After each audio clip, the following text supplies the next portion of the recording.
It is springtime in stores, and that means we are in the heart of UConn women's lacrosse season, possibly one of their best seasons yet. We're going to take a deep dive into some of their play this year and what they have coming up. I'm Bri Mahn, and let's get into it.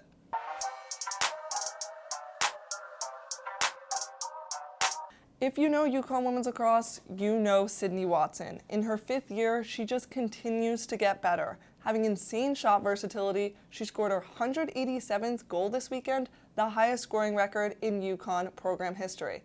And she's not just limited to scoring, as she is dynamic on the draw control. She earned her 5th Big East Midfielder Award of the Week this past week.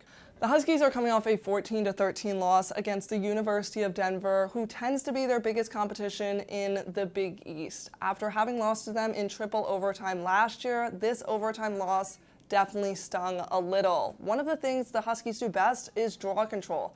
Watson having 20 in this game alone, as the Pioneers only had 11 with 5 different draw takers. But one of the things the Pioneers are good at is defense, causing 11 turnovers for the Huskies, and I definitely think this will play a large role in their next matchup. Although it was a tough loss, the Pioneers tend to be good and are always a powerhouse, as they only lost 9-5 against Boston College, the reigning national champions this year.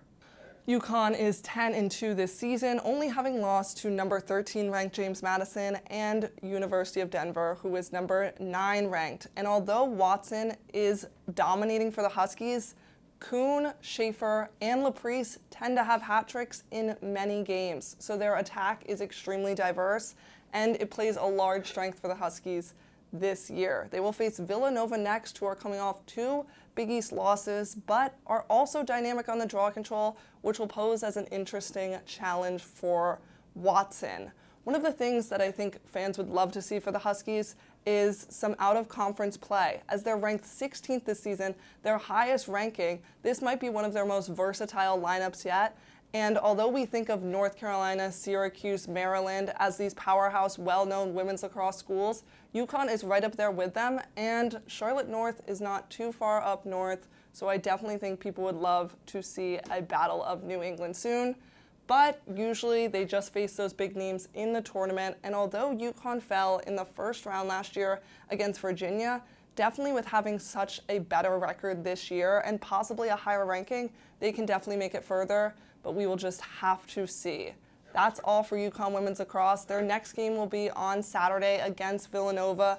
Make sure to tune in, but until then, I'm Bri Mahn, UCTV Sports.